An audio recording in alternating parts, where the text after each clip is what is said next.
Hola, ¿qué tal? Mi nombre es César y hoy te hago una pregunta. ¿Te has puesto a pensar detenidamente en las películas o series que consumimos todos los días? Muchas veces creemos que nos están contando una historia de fantasía para pasar el rato, pero la realidad es que casi siempre intentan decirnos algo más.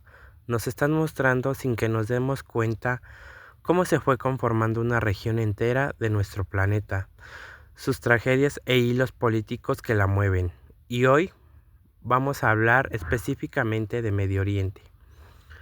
Tenemos como un claro ejemplo el fenómeno reciente, se trata de la película Dune.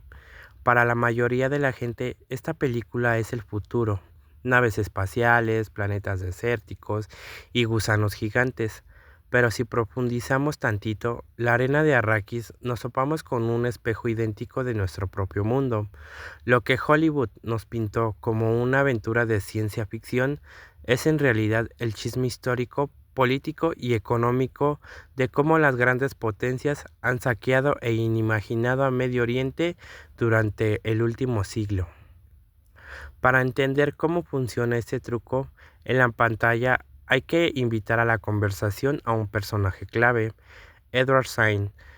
Él fue un brillantísimo intelectual palestino-estadounidense que en 1978 publicó un libro fundamental llamado El Orientalismo. Y básicamente el gran secreto que Said le reveló al mundo fue que Occidente se construyó como un inventito, un cuento hecho a la medida sobre lo que es Medio Oriente. Said explicaba que las potencias occidentales siempre retrataron a las culturas de Medio Oriente como sociedades místicas, profundamente supersticiosas, exóticas, pero sobre todo irracionables e incapaces de gobernarse a sí mismas. Y aquí viene lo turbio. Esa imagen no es un simple estereotipo artístico, era la justificación perfecta para invadir, el argumento perfecto de pobrecitos, no saben qué hacer con sus tierras, mejor vamos a gobernarlos nosotros por su propio bien.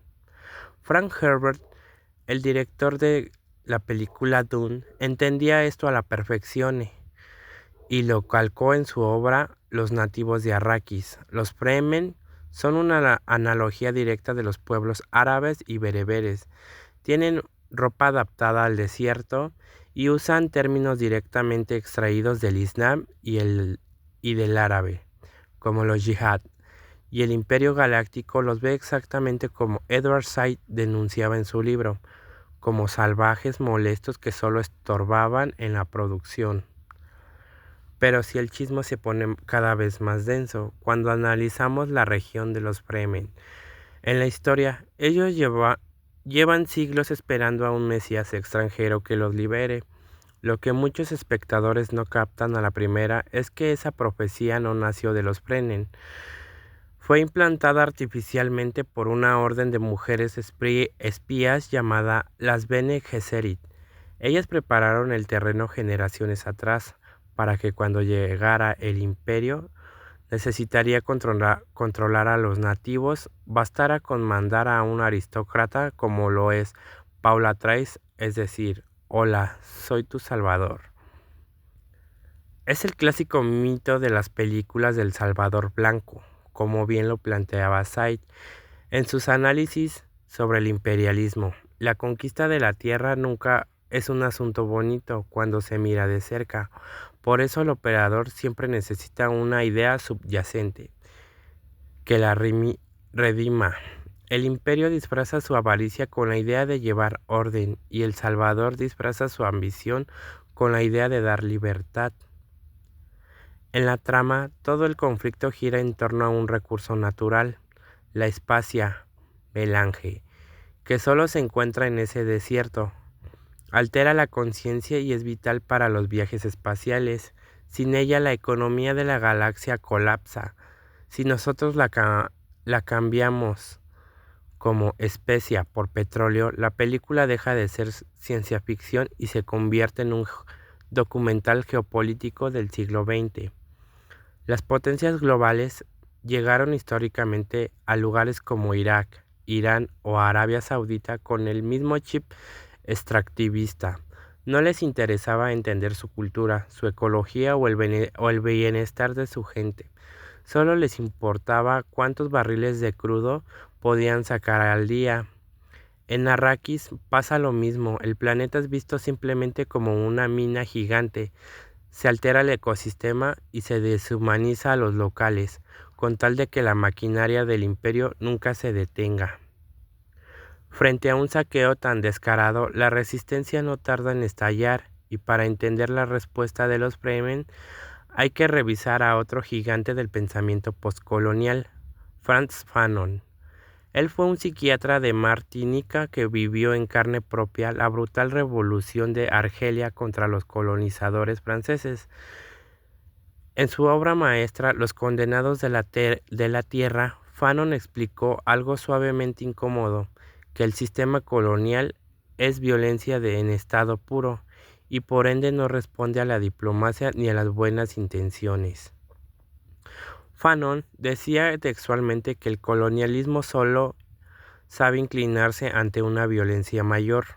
Los Fremen aplican esta tesis al pie de la letra. Ellos no buscan negociar con el tiempo, porque saben que no los ven como iguales.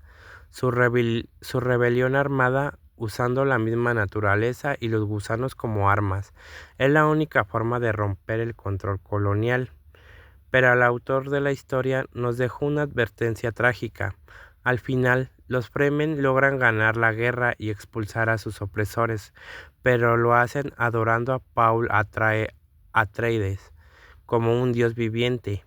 Cambiaron a un tirano por un emperador mesiánico, que termina usando la fe de ellos para desatar una guerra en todo el cosmos.